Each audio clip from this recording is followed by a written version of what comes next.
ఆయన మీరు ఎంతో ఇష్టంగా ఒక శివభక్తుడి కథ రాసుకున్నారు, భక్త కన్నప్ప. సునీల్తో చేయాలనుకున్నారు. అవునవును.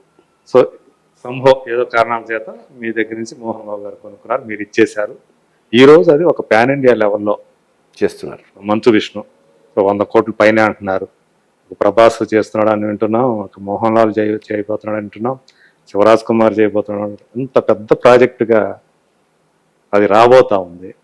సో మీకేమనిపిస్తుంది? అంటే మీరు ఎంతో ఇష్టంగా, అది మీ ప్రాజెక్ట్, మీ కళల ప్రాజెక్ట్ అని చెప్పుకునేవాళ్ళు కదా, అది ఎలా ఎందుకు ఇచ్చారు అసలు మోహన్ బాబు గారికి? ఉంది అది మన వాళ్ళు కావాలని మీరు డైరెక్ట్ చేయాలనుకున్నాను కానీ ఒక దశ తర్వాత దాని ప్లాన్ పెరిగిపోయేటప్పటికి మనంతా మిథునం బ్యాచ్ అంతా చిన్న చిన్న సినిమాలకే మనం తప్ప. సో ఇలా ఆటగది శివతోటి ఎంతో ప్రాచుర్యానికి వచ్చినారు. ఒక రచయితగా కెరీర్ ప్రారంభించిన మీరు శివతోటి నటుడుగా నానాజీ క్యారెక్టర్లో ఇప్పటికీ మీ పేరు కంటే నానాజీ క్యారెక్టరే. అవును, అదే కదా. ఇప్పుడు సాక్షి రంగారావు, వెన్నెలాడే నిర్మల, ఇవన్నీ సినిమాలతో ఇంటి పేరు అయిపోయిన సందర్భాలు. అప్పుడు కొన్నాడు నానాజీ అనగానే మిమ్మల్ని చూస్తే నానాజీ అనేవాడు. అదే. సో మీ ఒక పెద్ద పండిత కుటుంబం, ఆ వారసత్వం ఉంది కదా. ఎవరు? దివాకర్లు వెంకటేశ్వర, మా ప్రపితామహులు ఆయన. అదే. సో అలాంటి కుటుంబానికి పుట్టి ఒక సినిమా రంగంలో ఇలా మేకప్లు వేసుకుంటా ఏం లేదు. మనకి అంత విద్వత్ అవ్వలేదు, చదువు అవ్వలేదు బేసిక్గా. అందువల్ల నేను ఇటు మా వాళ్ళందరూ మంచి చదువుకున్న వాళ్ళు, నాకు ఒక్కడికి అవ్వలేదు. అందువల్ల నాటకాల వైపు మా గురువు గారు, లేకపోతే అంతా చల్లరి చిల్లరి తిరుగుడే. మా రాళ్లపల్లి గారికి లేకపోయి ఉంటే నా రంగం ఏమయ్యేదో నాకు తెలియదు. అంటే రాళ్లపల్లి గారు మిమ్మల్ని కుదురుగా, అంటే నాకు నాటకాలండి. ఇప్పుడు మనం ఏ రంగంలో, ఇప్పుడు మనకి చదువు రాదు, స్పోర్ట్స్ లేదు, ఈ గుండాలు వాళ్ళతో స్నేహం, హైదరాబాద్ కాదు ఇక్కడే చిలకలగూడ రైల్వే క్వార్టర్స్ పక్కన అమాల్ బస్తీ అని ఉండేది. ఇక అన్ని దుర్వ్యసనాలు, సిగరెట్. అప్పుడు నాన్నగారు ఏం చేసేవారు? రైల్వే క్వార్టర్, రైల్వే ఎంప్లాయ్ కదా. అదే రైల్వే క్వార్టర్స్ లో మీరు ఆ వెనకాల ఇదంతా. అంటే మనం ఎలా మారుతాం అనేది మన పుట్టుక కాదు, దానికి కారణం మన వాతావరణం. నువ్వు ఎక్కడ పెరిగావు అనే దాన్ని బట్టి నీ సెన్స్. సో అక్కడంతా మెల్లిగా నెగిటివ్ అంతా అయిపోయి అదే బాగుందేమో. ఆ స్థాయి నుంచి దెబ్బకున్న ఒక వెలుగులాగా, టార్చ్ లాగా. బాగా ఫేమ్ ఉండేదా? లేదు కాదు దుర్మార్గం. అదే గుండాలతో తిరగడం. ఇంకా అసిస్టెంట్ పొజిషన్ లో ఉన్నాం మనం, అప్రెంటిస్లే. ఓకే. అందువల్లే ఒక్కసారి ఫేమ్ రాలా. ఇంకా ఫేమ్ వస్తే అటు నుంచి అటే, ఫేమ్ అంటే జైలుకి వెళ్ళడమే.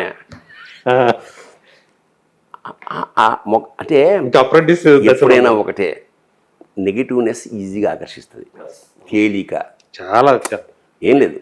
ఎలా ఎలా ఎలా ఎలా ఆకర్షించబడతారు చెప్తే, మేమందరం ఫ్రెండ్స్, నేను చదువుకుంటున్నాం అనుకో, ఎవడో ఇలా వచ్చి పాన్ షాప్ దగ్గర అన్నాక పాందే అనగానే వాడు అన్నాక పాన్ అంటే వాడు ఏ అన్నా ఈ 1,00,000 మంది అన్నాలు ఉంటారు. 1980లోనా? 70s అనగా కట్టేసి ఇచ్చేస్తే నేను సిగరెట్దే అనేవాడు. వీడికి వాడు ఇచ్చేవాడు, డబ్బులు లేవు, ఫ్రీ. ఇది బాగుంటుంది కదా. అది ఎట్లుంటుంది ఇది?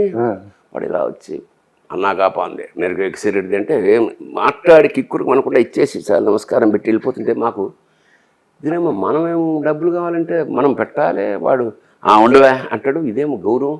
సో అది గౌరవానికి చిహ్నమేమో. వాళ్ళు మనకి హీరోలు అప్పుడు, అంతేగా. ఇప్పటికి వాళ్ళే హీరోలు.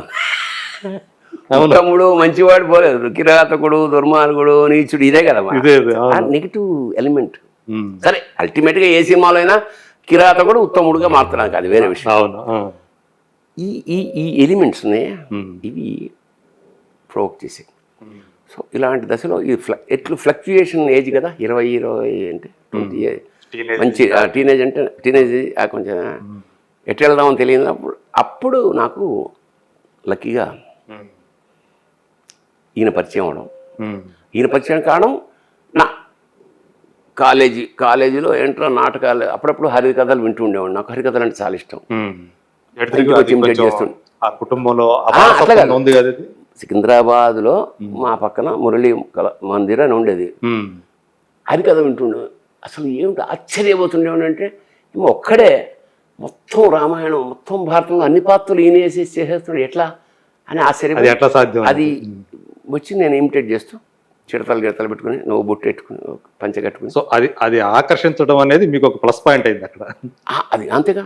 అది ఇప్పటికీ నేను చాలా గౌరవిస్తాను. అట్లా one of the greatest art form, the only greatest form నాకు హరికథ. ఎందుకంటే ఒక్క వ్యక్తి 2.5 గంటలు, ఇప్పుడు ఒక సినిమా 2.5 గంటలు చేసి ఆడించడం, ప్రేక్షకుని కదలకుండా కూర్చోబెట్టడం ఎంత కష్టం.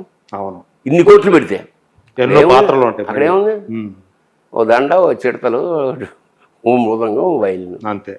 2 hours, 2.5 hours, 14 రోజులు వారోత్సవాలు, నవరాత్రి 9 రోజులు చెప్పేవారు కదా. ఒకటే కదా భారతం. అతనే పాత్రలు అభినయిస్తూ అన్ని పాత్రల్ని ఒక్కడే.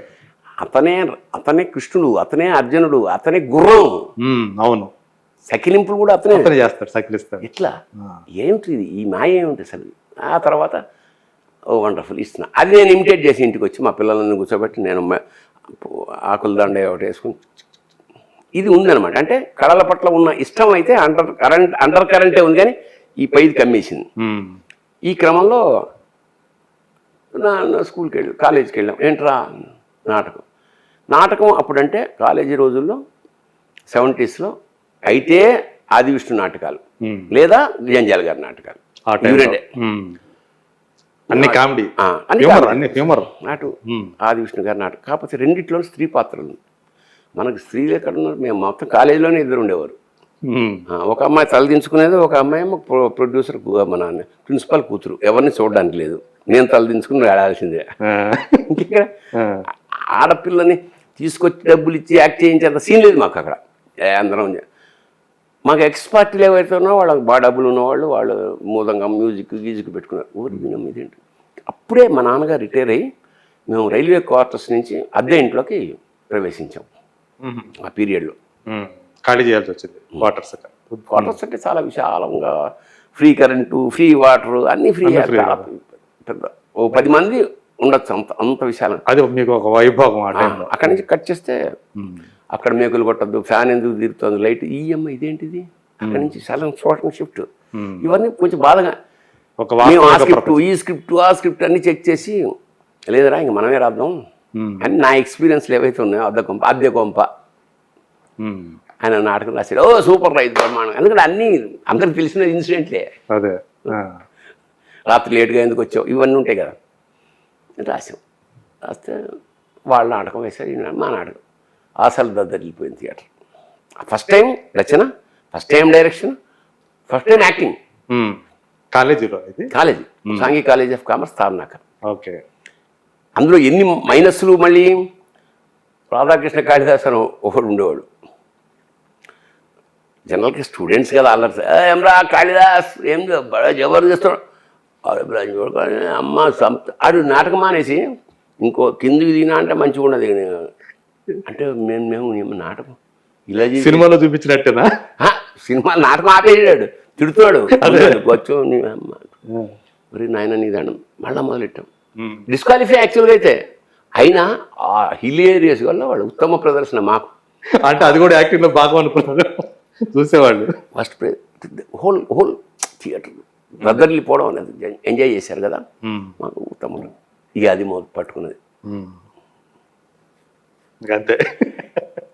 కండూతి మనం అమ్మమ్మలో ఇంత టాలెంట్ ఉంది.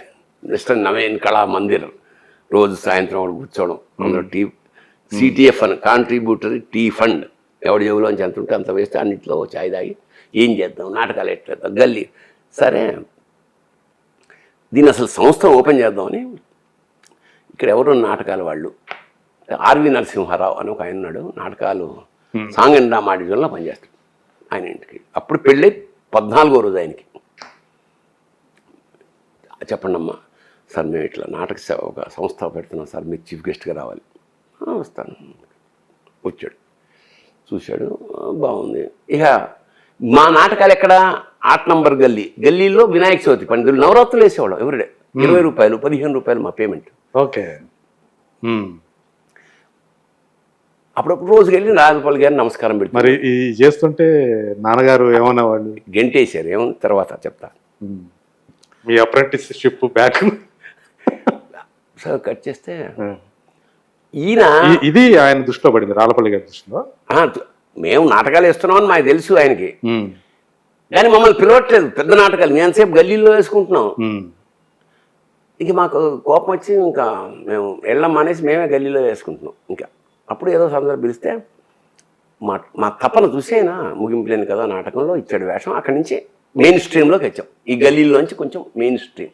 ఓకే. ఇక నాకు ఈ టోటల్గా వీళ్ళందరూ వేదికలు దొరికినాయి. ఇక కట్ అయిపోయేది. ఈ నా పాత ఫ్లాష్ బ్యాక్ ఒకసారి కట్. ఎందుకంటే మేము సీతాఫలం వెళ్ళాల్సి వచ్చేది దీనికోసం, గురుగారి కోసం. ఇంచుమించు ఆయన ఇంట్లో ఉండేవాడిని. ఇది చూసి మా నాన్నకు కొంచెం ఒళ్ళు మండి గెటవుట్న నిరుద్యోగి, బీకాము, థర్డ్ క్లాసు, ఎందుకు పనికిరాడు, పని చేయడు, వేస్ట్ ఫెలో అని మన ఇంట్లో చెడబుట్టాడు. అప్పుడు అట్లాగే ఉంటాయి కదా. వెళ్ళిరా గురుగారింట్లో. అంతే మీరు కూడా అలిగిపోయారా? నేను అలగడమే ఉంది, గెంటేస్తే వెళ్ళి అక్కడ ఇంట్లో ఉండేవాడిని. గెంటేశారు, వెళ్ళిపోమన్నారా? అంతే. గురుగారింట్లో ఉన్నా 3-4 రోజులు. 3-4 రోజులకి కనీసం ఒకసారి ఎప్పుడైనా కబురు చేస్తారు కదా. వచ్చాడు మా అన్న. నేను మా నాన్న కబురు చేయలేదు. మా అమ్మ ఏడుస్తుంది, రారా మా అమ్మ ఫీల్ అవుతుంది అని అన్నయ్య. మా నాన్న మామూలే. సరే మొత్తానికి వచ్చాము. అక్కడి నుంచి నాటకాల నుంచి సినిమా.